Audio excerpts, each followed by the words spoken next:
Rádio Fiscar. Estamos no ar com mais uma edição do programa Educação em Debate. Estamos felizes por continuar com vocês em mais uma temporada. Lembrando que nosso programa é promovido pelo Departamento de Teorias e Práticas Pedagógicas, em parceria com a Rádio Fiscar. Nosso programa vai ao ar toda quarta-feira, às 11 horas da manhã, e reprise aos sábados também no mesmo horário. E o programa de hoje será apresentado por mim, Andréa Moruzzi, docente do Departamento de Teorias e Práticas Pedagógicas. O tema que nos motiva hoje é a educação das relações de gênero no ambiente universitário. E para falar sobre esse assunto, estamos aqui com Djalma Ribeira Júnior. Djalma é doutor em educação e desde 2016 atua como secretário da SAAD, que é a Secretaria de Ações Afirmativas, Diversidade e Equidade aqui da Universidade Federal de São Carlos. Bom dia, Djalma. Bom dia. Obrigada por ter vindo, obrigada pela sua participação no nosso programa. Antes de começar a falar das relações de gênero no ambiente universitário, me parece importante explicar o que é gênero, né? O que este conceito abrange, Djalma? Você poderia trazer alguma informação para os nossos ouvintes? Sim, primeiramente, obrigado pela oportunidade da gente poder estar trabalhando e tratando desse tema. Quanto mais a gente falar, mais importante para a gente poder ampliar esse debate e tornar ele mais profundo, né? Falar sobre a educação das relações de gênero no ambiente universitário, acho que é um ponto importante a gente tentar compreender o conceito de gênero, né? Uhum.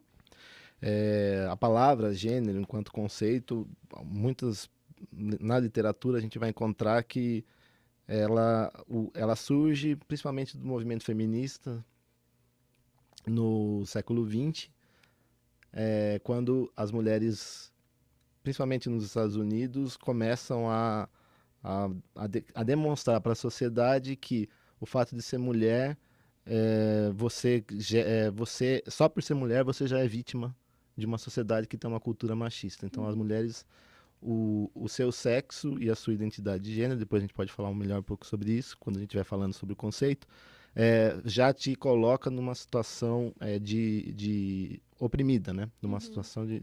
A sociedade constituída dentro de um modelo machista, ela gera vítimas, e essas vítimas são as mulheres. Então, a ideia do gênero surge para apresentar isso, e é importante também uma diferenciação que é fundamental, né? Que é a questão do gênero, a identidade de gênero e a orientação sexual, né? Quando a gente está falando sobre identidade de gênero, o gênero se relaciona mais como a pessoa se identifica, né? Qual é a percepção que ela tem dela na sociedade. E a orientação sexual está relacionado mais à afetividade, né? Ao afeto. Então, isso significa o quê? Que uma pessoa pode nascer macho ou fêmea, e ela vai se constituir homem ou mulher, ou homem e mulher, ou homem e mulher, independente gradientes de masculinidade e feminilidade.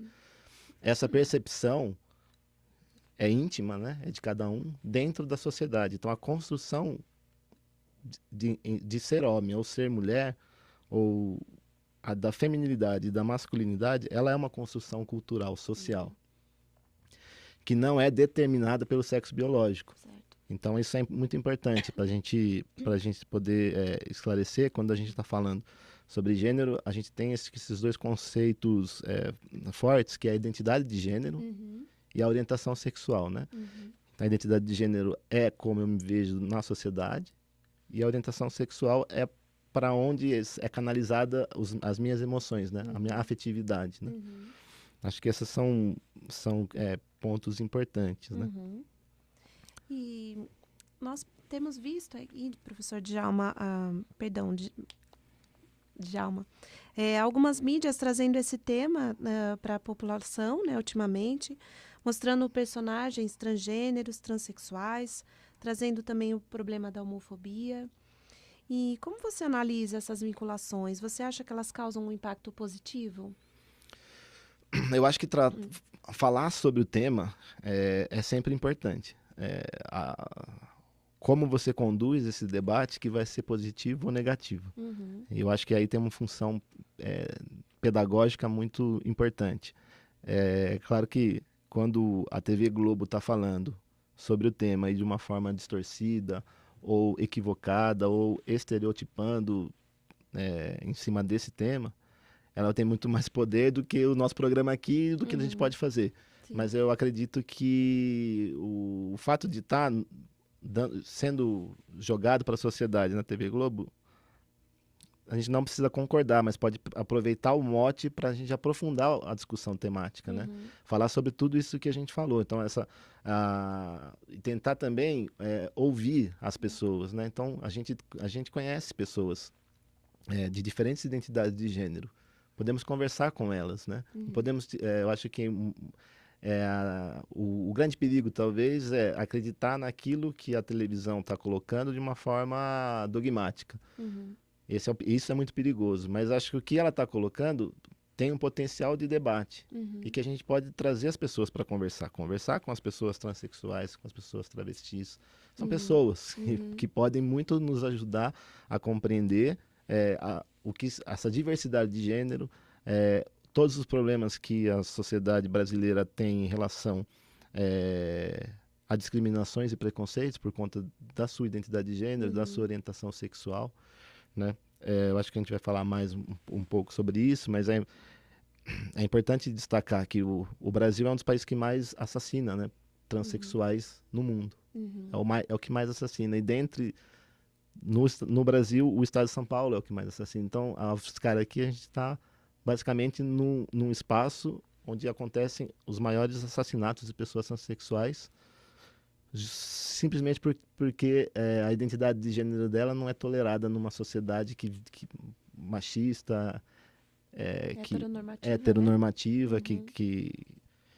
baseadas apenas em preceitos que parte de um modelo, né, vamos dizer assim, sociocultural, que é do homem branco, ocidental, rico, né? Enfim, e aí coisas que fogem desse modelo católico, pessoas que não estão nesse modelo são infelizmente exterminadas, né?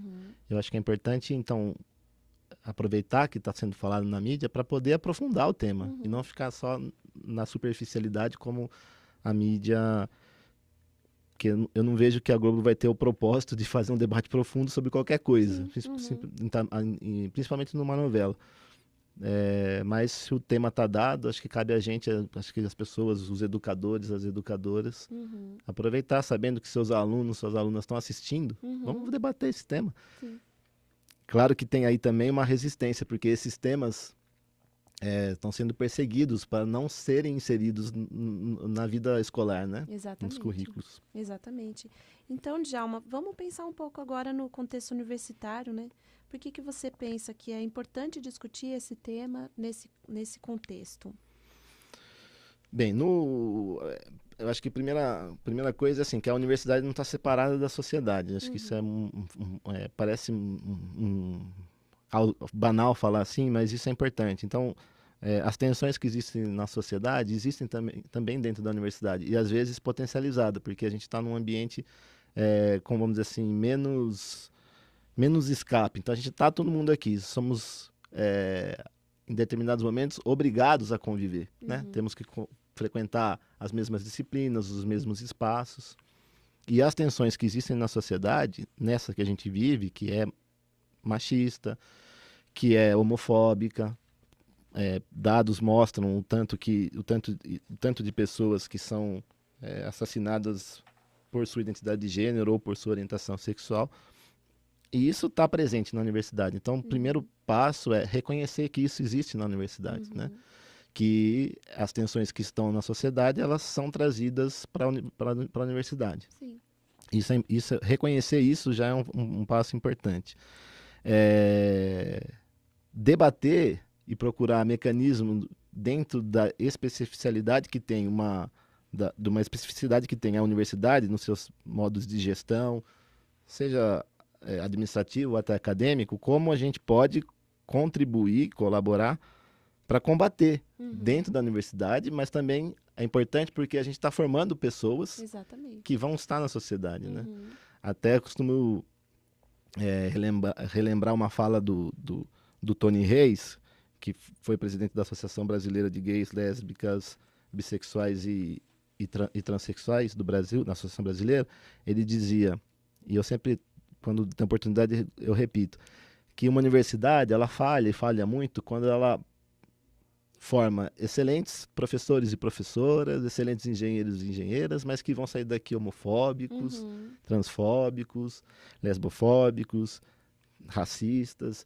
Então a formação ela é completa, né? Ela não é só da competência técnica de uma profissão ou de outra, mas é uma formação humana. Sim. Então debater esse tema na universidade é fundamental nesses pontos que eu comentei, e porque as pessoas passam por aqui para exercer funções na sociedade depois. Sim, porque é um espaço formativo, Um né? espaço formativo. Então, se esses temas não são debatidos, não são encarados de uma forma séria, ou são escondidos, ou são vistos como tabu, a gente vai estar formando quais profissionais, né? Então, acho a importância de estar trazendo esse debate para a universidade, ela resulta nesses fatores, né? E o setor que cuida desses assuntos na universidade é a SAAD, né? Que é a Secretaria de Ações Afirmativas, Diversidade e Equidade, no qual você trabalha, né? Você pode nos explicar como que a SAAD atua, como que tem ocorrido as intervenções, os projetos que a SAAD tem realizado em termos de formação mesmo da nossa população aqui universitária? A Secretaria, a SAAD, né, a Secretaria-Geral de Ações Afirmativas, Diversidade e Equidade, ela entrou em funcionamento em fevereiro de 2016. A secretária era a professora Maria Valdenese e eu trabalhava como assessor. E assumi em novembro de 2016 a função de secretário, né? De estar à frente da secretaria. Ela é uma secretaria, acho que isso é importante, marcar ela historicamente, né? A secretaria, ela nasce em 2016, mas existiam e continuam existindo tantas outras ações na universidade que também trabalham com esse tema. Seja um grupo de pesquisas, coletivos de estudantes que também acabam trabalhando e militando também nas temáticas. E a SAAD surge como uma resposta à comunidade que já vinha pressionando a própria universidade a criar mecanismo de gestão para intervir, para combater racismos, preconceitos, discriminações e violências de gênero que começavam a aparecer de forma mais contundente como denúncias que chegavam até a ouvidoria. Então a SAAD surge como uma resposta. E a gente vem trabalhando assim. Então o surgimento dela parte de uma demanda da comunidade e as ações que a SAAD vem realizando, sempre a gente tenta construir em conjunto com a comunidade. A SAAD ela é estruturada hoje em 3 coordenadorias, né? Então a gente tem uma coordenadoria de relações étnico-raciais, uma coordenadoria de inclusão e direitos humanos e uma coordenadoria de diversidade e gênero. E nessas 3 frentes a gente atua para poder combater as violências relacionadas a essas a população de discriminação, que preconceito, sim, né? contra os homossexuais, contra as pessoas trans, contra indígenas, contra as pessoas negras, contra as pessoas com deficiência. Então a gente atua para combater e ao mesmo tempo também para prevenir. Então a SAAD tem um papel importante no processo de construção pedagógica para a gente compreender a diversidade. A universidade ela foi sendo ampliada, foi se aproximando cada vez mais de um retrato do que é a sociedade brasileira a partir do momento que adota a reserva de vagas e que vai se tornando mais democrática na sua inclusão. A UFSCar é pioneira, inclusive, né? Uma das pioneiras, né, nas ações afirmativas. Uma das pioneiras. E isso traz... Então, eu sempre falo que a gente precisa colocar mais 2 pés naqueles tripés famosos que a gente sempre costuma falar, que é o ensino, pesquisa e extensão. Tem mais 2 aí que são fundamentais, que é a convivência e a gestão. Sim. Então, a SAAD ela tenta trabalhar nesses outros 2 pés que ficavam invisíveis. Porque, pra você ter uma ideia, antes da reserva de vagas lá no ano de 2008, a gente tinha praticamente 80% das pessoas que estavam cursando a graduação aqui, elas eram brancas. Sendo que a população da sociedade brasileira mostra que a maioria se autodeclara negra, né? Então, a partir do momento que a gente vai se tornando um espaço mais democrático no seu sistema de inclusão, a gente também precisa se tornar um espaço mais democrático no sistema interno, de convivência e de gestão. Sim. Então, a gente tem possibilidades culturais riquíssimas, quando a gente tem uma pluralidade de visões que estão aqui dentro, que antes não existia, que não podem ser silenciadas, mas que precisam ser potencializadas, ouvidas, para que a gente possa transformar a universidade, não só a nossa parte de inclusão na entrada, mas todos os seus modus operandi internamente. Então, a gente pode aprender com vários povos indígenas, perspectivas para ampliar metodologias de ensino, enfim. Então, acho que o trabalho da secretaria surge para a gente olhar, respeitar e transformar a universidade a partir da diversidade aqui presente. Então, quando chega até a secretaria, seja por meio da ouvidoria ou buscando a secretaria denúncias que relacionam, que tenha relações com violências de gênero, racismo, enfim, outros preconceitos, uma das ações da secretaria é buscar a comunidade que está sendo afetada por aquela denúncia e propor algo que a gente possa construir junto para combater, né? Então a gente trabalha muito com uma metodologia que é a roda de conversa. Em 2016, quando a SAAD foi implantada, a universidade trabalhou para construir uma política de ações afirmativas, diversidade e equidade, que foi aprovada no Consune em outubro do ano passado. Então a UFSCar é uma das únicas universidades, se não a única, que tem uma política de ações afirmativas, diversidade e equidade, com diretrizes que comprometem todos os setores, acadêmicos e administrativos. Comprometem a quê?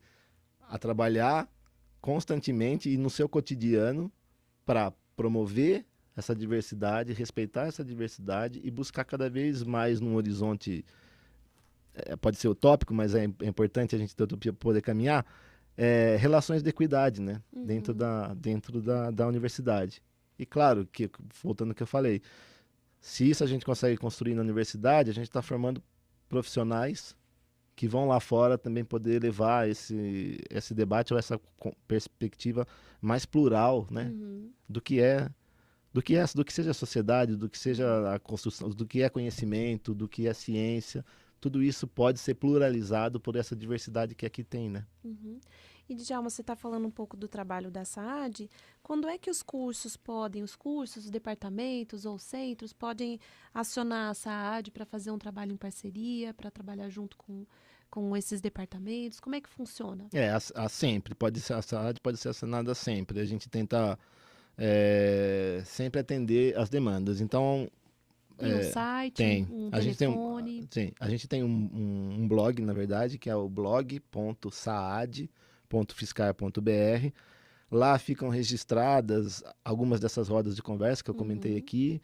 Também lá dentro vai ter o contato, o e-mail é saad@fiscar.br e Saad escreve SAADE. O telefone é o 33519771 aqui. A gente está sempre funcionando no horário que funciona a maioria das coisas na universidade, que é das 8 às 6. E pode procurar por telefone, presencialmente, tendo dúvida ou querendo fazer algum trabalho em conjunto com a secretaria ou querendo conhecer mais sobre o que a secretaria faz. É só não precisa ser necessariamente via uma denúncia, né? Não. Pode ser para fazer um trabalho junto, para desenvolver um projeto junto. A questão da denúncia relacionada às violências, quaisquer que seja violência de gênero ou violência étnico-racial ou alguma discriminação, um preconceito que alguma pessoa com deficiência tenha sofrido. A gente está construindo um fluxo, né? Porque para poder acompanhar e criar mecanismos mais efetivos para apurar essa denúncia e fazer com que ela seja levada até uma resolutividade. Então, a gente criou um fluxo que todas as denúncias a gente orienta, pode chegar até a SAAD que vai ter essa orientação. Que ela seja a entrada seja pela ouvidoria. E isso é importante, porque a ouvidoria ela é um canal que depois ela vai gerar relatórios. Então, ela tem a capacidade de olhar para o amplo para saber aonde estão acontecendo as violências e quais são. Então, entrando na ouvidoria, violências de gênero que tenham relações com o trabalho da SAAD, a SAAD vai ser automaticamente chamada, né? E a gente tenta trabalhar fazendo o acolhimento dessas vítimas, explicando qual que são os procedimentos administrativos, o que a gente pode conseguir dentro da nossa estrutura, que precisa ampliar, a gente reconhece isso, suporte psicológicos, enfim. Então, a denúncia, a gente gostaria a gente vai estar sempre trabalhando nesse sentido de apoiar os mecanismos que vão estar apurando os processos de denúncia, né? Então, a universidade ela tem uma coordenadoria de processos administrativos disciplinar, que é lá que vai ser feito, e a SAAD ela trabalha no acolhimento das vítimas e numa perspectiva mais preventiva. Entendendo e compreendendo que essas rodas de conversas nesses diferentes espaços que a gente faz, ela acaba sendo uma campanha constante da secretaria para poder trazer esses temas à tona e mostrar o quanto a gente está avançando e ouvir. Acho que isso é mais importante, porque quando a gente vai até os espaços, a gente leva algo que está sendo feito, mas ouvir mostra, nos pode mudar as nossas direções, ir para lá ou para cá, porque a gente consegue acolher outras demandas, novas demandas, né? Então, um trabalho coletivo, né? Ouvidoria, né? SAAD. E mais no começo do nosso programa, você falou em relação aos alguns indicadores, né? Por exemplo, que o Brasil, Estado de São Paulo, né? Tem o maior índice de assassinato de gays, né? De lésbicas, de homossexuais. Eu vi no site, né, da SAAD, no blog, que a SAAD também tem produzido alguns indicadores, né? Existe um mapa de violência no campus. O que esses indicadores têm explicitado, Djalma? Algum indicador que elucide, por exemplo, qual é o maior índice de violência no ambiente? O que a gente pode trazer aqui para os ouvintes sobre esses dados? O que a gente tem lá no blog é o mapa de apoio à vítima de violências, né? Esse é um mapa no qual a gente compilou, na verdade, informações de vários setores que acolhem vítimas de violência de gênero, internos da universidade e externos, seja na cidade de São Carlos e Sorocaba, e queremos ampliar para os outros campi também. Em relação aos indicadores, um documento que a gente utiliza muito para poder levar para os debates, tudo foi uma pesquisa realizada em 2015, final de 2015, ela foi publicada, do Instituto Avon e Data Popular, com a participação do Ministério Público, que foi fazer um mapa acho que o nome da pesquisa é Violência contra a Mulher no Ambiente Universitário, né?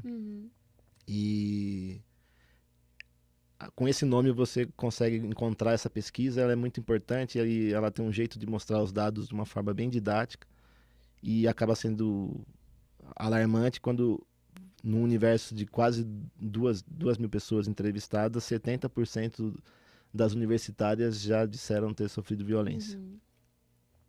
E as violências se configuram das mais diversas maneiras. Então você tem desde a violência sexual, com um estupro ou uma agressão sexual, ou até a desqualificação intelectual, né? Você desqualifica a pessoa por ela ser mulher, intelectualmente. Então esse é um estudo muito que a gente usa como exemplo, e é importante, a secretaria ela fez 1 ano e meio, né? Esses indicadores na UFSCar a gente não tem ainda ele de uma forma tão sistematizada. A partir do momento que a gente consegue construir esse fluxo que eu acabei de dizer, né? Essa denúncia entra pela ouvidoria, então a gente já está conseguindo fazer esse mapeamento de uma forma mais precisa. E eu andei fazendo algumas pesquisas, né? Eu vi que a USP tem uma cartilha interessante que fala um pouco sobre algumas orientações, é uma espécie de cartilha de orientação para alunos, estudantes, docentes, né? Servidores em geral, da universidade, no caso da USP, como que elas podem agir quando ocorrer algum tipo de violência, no caso lá, essa cartilha era de gênero, né? A SAAD está desenvolvendo algum documento semelhante, pensa em desenvolver, ou que tipo de materiais a gente pode ter acesso da SAAD já produzido para orientar a nossa comunidade universitária, né? Sim, esse ano aqui são vários atores envolvidos, mas a gente está construindo em parceria com esses diversos setores uma cartilha que vai estar explicando o que é a violência de gênero, apontando os mecanismos, os canais, Esse fluxo, né, a gente está consolidando ele, então isso muito provavelmente a gente vai fazer essa divulgação. Em relação a ter cartilhas, eu sempre falo que o trabalho que a gente faz, eu acho que a cartilha é importante, tanto que a gente construiu esse mapa de apoio, está construindo esse outro que vai falar. É importante, aliás, tem um aspecto importante dessa pesquisa que eu falei da Avon, que muitas vezes a pessoa nem sabe que ela está cometendo violência. Ela acha que o ato dela não é violento, porque tá, vamos dizer assim, a cultura machista está tão naturalizada. Sim. Que Não ela foi formada para perceber essa violência, isso, né? foi formada para não se perceber como um agressor. Então, essa cartilha que está sendo elaborada vai trazer um pouco disso, né? De apresentar o que significa a violência de gênero e como ela é tão ampla, né? Para tentar desnaturalizar algo que foi sendo enraizado na nossa cultura machista. E esse fluxo que eu falei, né, em relação à denúncia especificamente, também vai estar aí nesse material. Mas não temos, assim, objetivamente pensado numa cartilha. Esses trabalhos que a SAAD vem fazendo em parceria com... A SAAD sozinha não conseguiria fazer nem metade do que ela faz. Então, tem uma rede muito grande, né, que envolve... Aqui a gente falou da ouvidoria, da coordenadoria de processos administrativos disciplinares e os coletivos também, nos ajudam bastante. O DCE, a APG, a gente sempre tenta chamar para a gente ter mais braços para poder... E é um trabalho contínuo e constante, que a nossa percepção, isso também é uma campanha constante e contínua, né? E a partir do momento que essas informações conseguem serem tornadas públicas, a gente também vai ampliando o conhecimento da comunidade universitária para essas questões, né? Então, sim, tem um material sendo elaborado que vai focar na definição das violências de gênero e que vai estar ali os canais aonde você pode acessar para poder ser acolhido dentro da universidade. E a gente tem pouco tempo agora, eu vou te fazer uma última perguntinha, né? Eu queria saber o seguinte, se você percebe alguns avanços ou alguns retrocessos nas políticas públicas em relação ao tema de gênero, né? Nós vemos acompanhando uma série de retrocessos nas políticas públicas, né? Um deles é a retirada, por exemplo, do termo identidade de gênero dos planos municipais de educação. E também vimos a extinção da CEPIR, né? Que é a Secretaria de Políticas de Promoção de Igualdade Racial, que era ocupada pela Nilma Lino Gomes, que esteve aqui em um dos nossos programas, né? Falou bastante, trouxe bastante informação sobre a extinção dessa secretaria. Então, quer dizer, como você analisa esses retrocessos, né? Você acha que há outros a serem percebidos? E será que nós poderíamos também falar em alguns avanços para terminar o programa um pouco mais esperançosos? Eu acho uma coisa que eu costumo falar também. Quando a gente está trabalhando sobre direito de grupos que foram subrepresentados em espaços de poder ou de construção de conhecimento como a universidade, a gente tem que estar sempre mantendo tá sempre em estado de vigília. Porque quando a gente consegue avançar e ampliar os direitos da população LGBT, da comunidade negra, indígena, das pessoas com deficiência, significa que alguns privilégios tiveram que ser quebrados, né? Sim. Ou achávamos que tinham sido quebrados. Essa onda conservadora e não tenho medo de dizer também fascista, que avança não só no Brasil, mas no mundo, faz com que direitos que tenham sido conquistados fiquem à mercê de mandos e desmandos dos governos que estão, né? Mas tem uma coisa que é histórica também, que é a resistência, né? Então, há sim um ambiente muito nocivo para ampliar e garantir os direitos já conquistados, né? Por grupos sociais que estiveram subrepresentados nas universidades, na política, né? Se a gente for pegar a composição do Congresso, Sim. ela reflete, na verdade, um setor privilegiado. Né? E ali, todas as pessoas que a gente falou aqui que são vítimas, elas não estão lá representadas. Exatamente. Né? Então, isso não é de agora, isso é estrutural, né? Da mesma maneira que eu acredito que a resistência dos movimentos populares, dos movimentos sociais, não vai deixar com que esses direitos sejam... A gente avançou, talvez tenha que recuar 2 passos, avançar. Eu acho que faz parte da própria luta dos movimentos sociais. Então, a gente sim, acho que se a gente pegar, vamos dizer assim, um tempo aí de 10 anos, a gente avançou. Vamos pegar o caso da universidade. A gente tem aprovado uma reserva de vagas para a população negra. Tem um vestibular específico para indígena. A gente tem um vestibular específico para pessoas em situação de refúgio. Hoje a universidade tem uma resolução que garante o uso do nome social dentro da universidade. Então, assim, os avanços são constantes, talvez não na velocidade com que a gente gostaria que fosse, mas cada avanço desse nunca partiu de um governo que foi bonzinho, um dia acordou, não. Foi sempre conquista dos movimentos. Sim. E os movimentos estão se fortalecendo para poder garantir os direitos já conseguidos e ampliar. Acho que a gente vive um momento de revisão de estratégias, né? Fatos que estão acontecendo, setores mais conservadores e extremistas e fascistas mesmo estão se sentindo empoderados. Então isso coloca tudo mesmo em risco, os direitos e as conquistas desses grupos subrepresentados. Mas se é para deixar algo positivo, é a minha fé na resistência, na resistência dos movimentos populares, dos movimentos sociais, porque tudo que eu falei até agora que a gente avançou, nada teria acontecido se não fossem os movimentos. Fossem movimentos, né? Não fossem os movimentos. E com essa situação toda, né, quer dizer, acho que os movimentos sociais têm que se fortalecer ainda mais, né, resistir ainda mais e buscar ainda mais a continuidade de alguns direitos, né, e a conquista de outros direitos, né, não pode desistir, né. E aí a universidade joga um papel importante, né, porque a gente acaba estando num espaço onde a gente pode ter um espaço, um momento que a gente possa estar fazendo esse debate.